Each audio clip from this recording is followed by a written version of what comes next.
nose, and why was Alma Biggs afraid to pick him up? And who was a guy named Turk? I was full of questions, but no answers, like some guy at a peace conference. If I went over it any more, I'd be counting my toes. So I got out of there and looked up Jocko Madigan. Oh, he's a good guy, and he was a smart one, too, until he decided the only way you can get a good trade-in on hard luck is with a bottle of whiskey. I found him at Emilio's bar, patting Bill, the bartender, on the back with one hand and pouring jiggers of gin with the other. At the tables down at Murray's, in the place where Louis dwells. Jocko. Ba, ba, ba.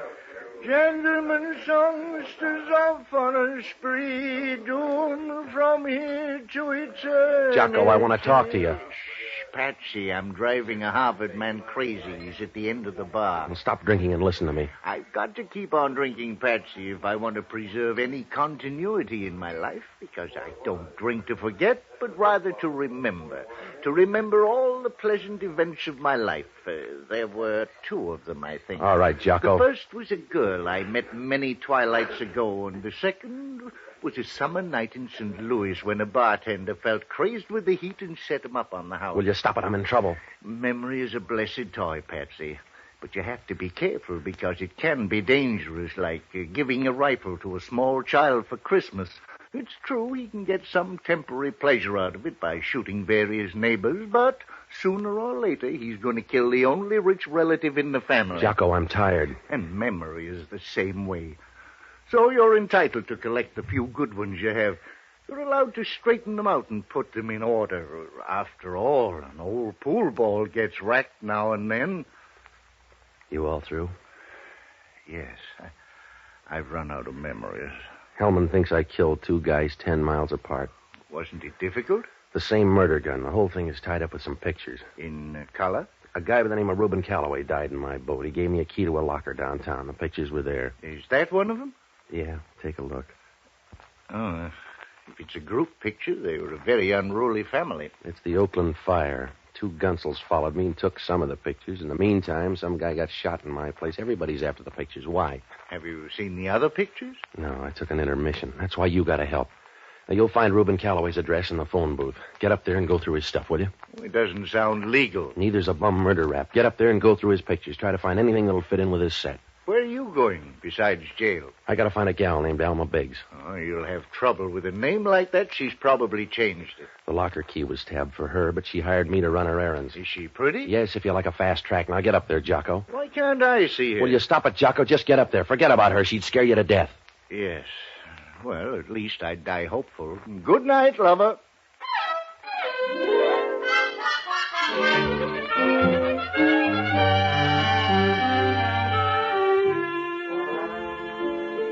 Well, finding Alma Biggs was quite a job.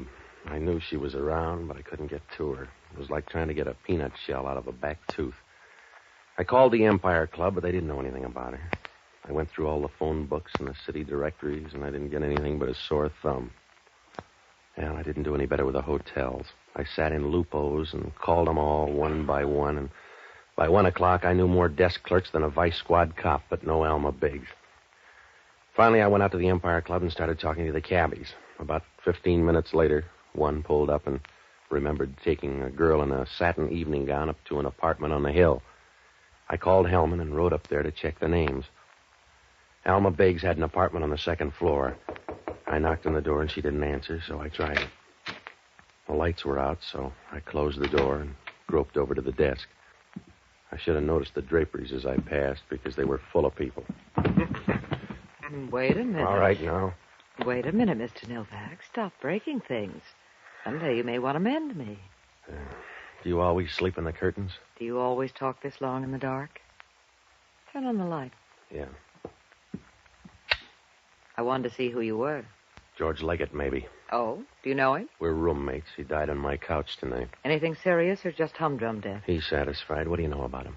Oh, I never heard anybody say a bad thing about him. Of course, I never heard anybody mention him. Now, look, Angel, it's late. Who's George Leggett? Why do you care? Because homicide cares. They got Callaway and Leggett back to back, and they want my skin. It's a nice skin, darling. Where are the pictures? Unless you're a social worker, you're not going to like them here. Let me see. They're not all here. Yeah, I figured that. Where are the other pictures, Patsy? In some Gonoff's album. two of them jumped me down near Mission Street. Who are they? We never got that friendly. Well, there couldn't have been two of them. Well, maybe the little guy was just window dressing, but he gave the right answers. Patsy, I think you're a liar. You're nicer than homicide. I want those pictures. You do. And I'm going to take them away from you. And if I had them, that's a big enough gun to do it. Get the pictures, Patsy. It's a bad time for murder, Angel. Homicide's working this week. I haven't time, Patsy. I'll push you down like a blade of grass. Get the pictures. Now, look, sweetheart, I took a job for $200. It covers a tandem murder rap and a sapping down on Mission Street, but it won't cover big talk from you. Now, put the gun away or I'll bend you hard. Don't move up when you talk. You're around behind. Come on, give it to me. Oh, stop it, Patsy. Feels good. Let it go or take the pain. Drop it. You don't have to hang on. I'm not a barbell. You're handy now. Who's Turk? Stop it. You're hurting my arm. There's a guy named Turk. I want to know who he is. You're late for that. Who is he? Go ahead, tear it off, and you'll die ignorant. Yeah. You sound blue, Novak. Oh, what do you want, Hellman? I want to give you a reason. We got the coroner's report on George Leggett. Yeah? He died in your apartment. The blood off your carpet looks good on these slides. All right, so the murderer sold me the rug. So what, Hellman? So we ran down George Leggett's record. A Detroit gunman who got out here 6 weeks ago. Yeah? He traveled for years with a guy named Turk Spaniel. Now, that's your boy. You better find him. We already have. Don't tell me he's up on the couch. He was born too soon for you. We checked with the Detroit police. What'd they say? They know all about Turk Spaniel. He was killed 9 years ago in West Detroit. But they found the guy that did it and sent him up to Lansing for life. Yeah? Yeah. He was a guy named Joe Biggs. Say hello to your girlfriend.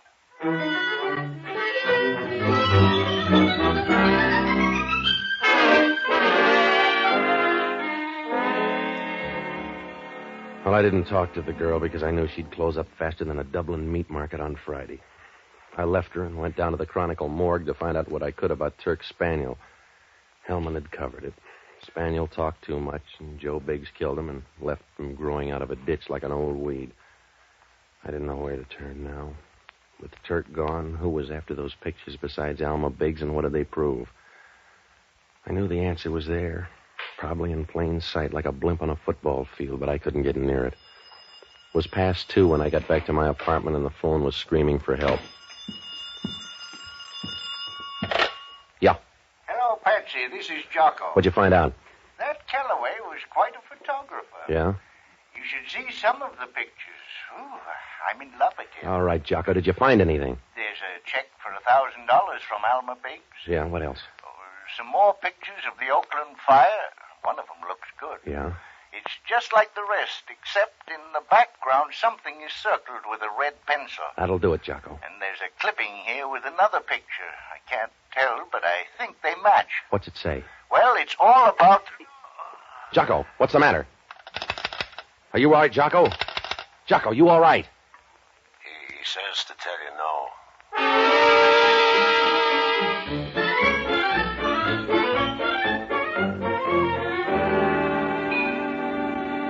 After Jocko's call, I grabbed a cab and rode up to Callaway's apartment. When I got there, Jocko was sitting in the middle of the floor as sad as a steer on a sheep ranch. He hadn't seen who hit him, and the picture was gone, so was the clipping. I asked him if there were any negatives around. He said no. That meant that somebody was still on the prowl for those negatives. So I called Hellman and briefed him. He said he'd meet us at Rubin Callaway's studio in 10 minutes. When we got there, it was dark, but I sensed Hellman in the back room. Turned out to be a couple of pans of acid, but Hellman was there going over the negatives. All this guy did was take pictures. Let me take a look, will you, Hellman? Can you spot the right one here, Jocko? Hold them up to the light. All right. Here are the fire pictures. How about this one? No, I had that one. Yeah, that's it. And this fellow back here is the one that was circled. Hold it up so I can see. Hello, Turk. You waited too long. Give me the picture, mister. All that gun will do is make noise, Spaniel, and it won't make enough to keep a secret. Just hand me the picture. Somebody knows you're alive now. The picture's for laughs. It's your word against mine, and I'll be so far away I can't hear the argument. Let's have it. Don't give it to him, Novak. Yeah, I'll give it to him. You take it away, Hellman. Thanks, Novak. That alley taught you manners. Just stand over there. I want to remember the way you looked. Don't worry. I'll tell you about them, Turk. Huh? If you keep backing into this gun, it's going to show around your breastbone. The guns are getting cheap. You better drop yours, Spaniel. Over there. You look the same, Turk, or almost the same. You got this all wrong, Alma. Joe doesn't look the same. 9 years in the cooler and you lose your personality. Please, Alma, don't do anything crazy. After 9 years, you lose almost everything. Joe's lost everything but me. Down on the floor, Spaniel. I want you on your knees. Please. Alma, you got it wrong. I got it all right, Turk. Because Joe wouldn't lie to me. When he said he didn't kill you, I knew you were alive. Please, Alma. Down on the floor beside the table. Go easy, baby. You got a copper here. I can't hurt him, Novak. Turk Spaniel's legally dead. All you can do to a dead man is kick up the dust. Please. Alma, you're not seeing this right. I'm going to have a better chance than you. You couldn't see, Spaniel. You couldn't see your way back to help Joe out. You look good on your knees. Over by the table. Leave that acid alone, sweetheart. I'm going to help him see. With a whole panful of it. I'm going to help you see, Spaniel. Please. Please, Alma, you wouldn't do that? You got the short end of the bet.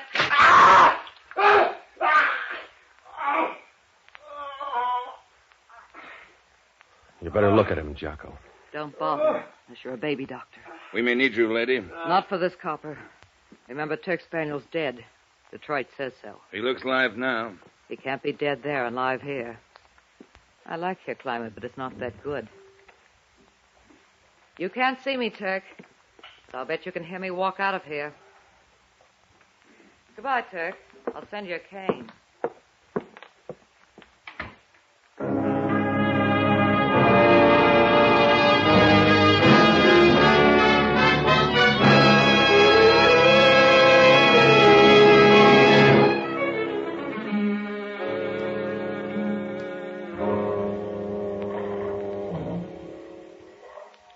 Well, Hellman managed to get most of the story out of Turk Spaniel. Rubin Callaway stumbled into the whole thing, and he didn't know what hit him.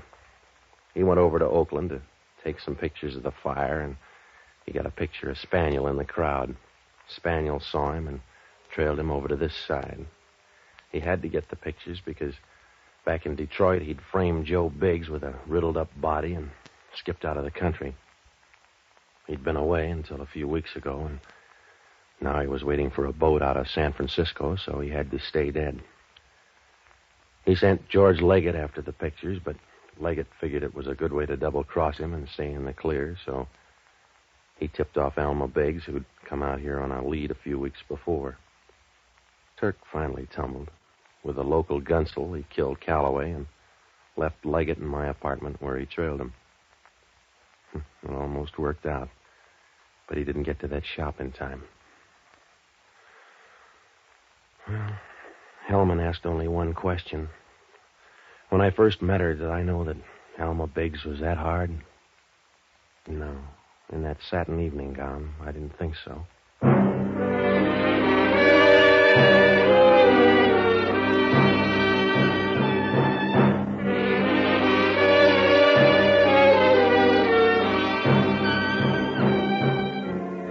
The American Broadcasting Company has just brought you the fifth of a new series, Pat Novak, For Hire, starring Jack Webb. Pat Novak is produced and directed by William P. Rousseau. Jocko Madigan is played by Tudor Owen. Inspector Hellman is played by Raymond Burr. Music was composed and conducted by Basil Edlund. In our cast were Yvonne Patey, Charles McGraw, Herb Butterfield, and Herb Ellis. This program is being released to our servicemen and women overseas through the worldwide facilities of the Armed Forces Radio Service. Be with us again next week when over most of these same ABC stations we will bring you Pat Novak, For Hire. This program came to you from Hollywood.